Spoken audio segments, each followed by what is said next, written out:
It is one of the most enduring questions of humanity. Are we alone in the universe? Today, a highly anticipated report from the U.S. intelligence community zeroes in on unidentified aerial phenomenon, or UAPs, commonly known as UFOs.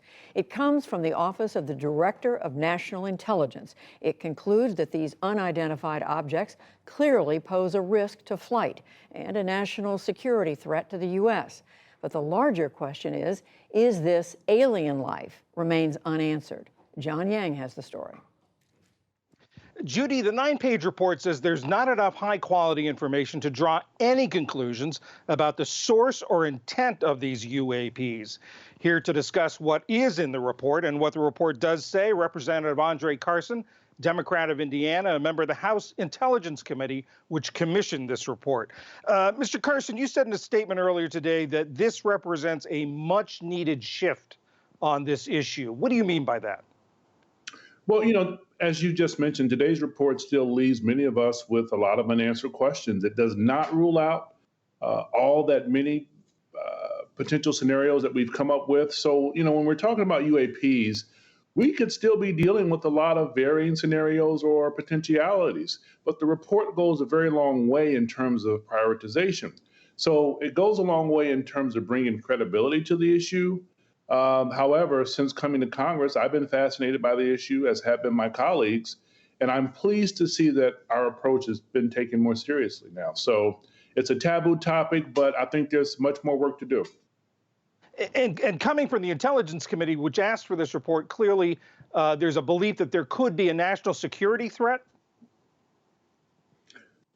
Well, I think that is always a consideration. The immediate concern is very twofold. One, this is a technology that we don't completely understand, and it seems to be defying our understanding of physics.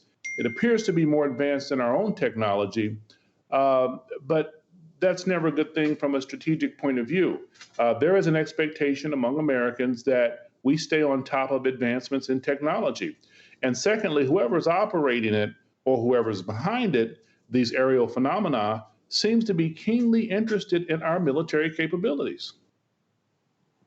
And why is that? Why the Intelligence Committee? I mean, it was the Intelligence Committee that asked for this report?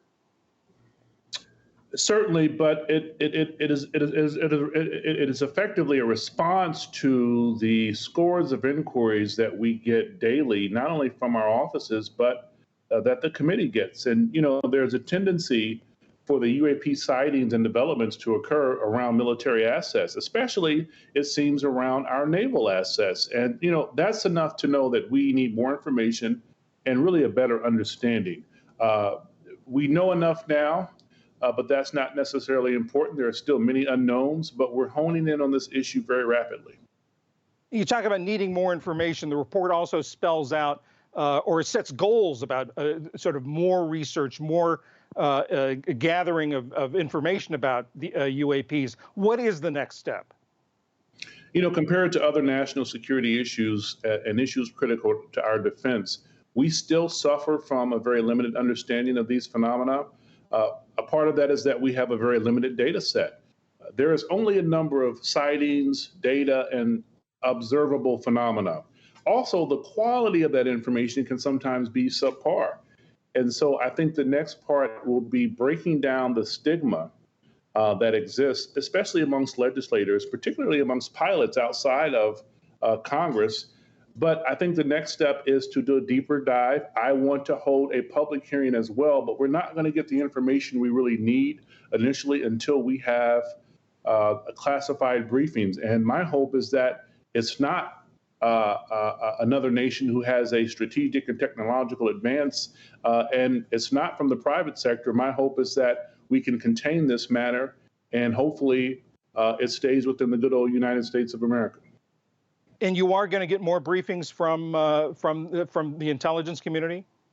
Without question. As the chairman of that committee, my hope is to have a series of hearings, and one of them being a public hearing, so we can at least provide the information to the American public to the degree that will not compromise our national security, to give them some kind of resolve and I think quell their thirst for this wonderful phenomenon that we've been talking about and movies have been made about for the past 7 or 8 decades.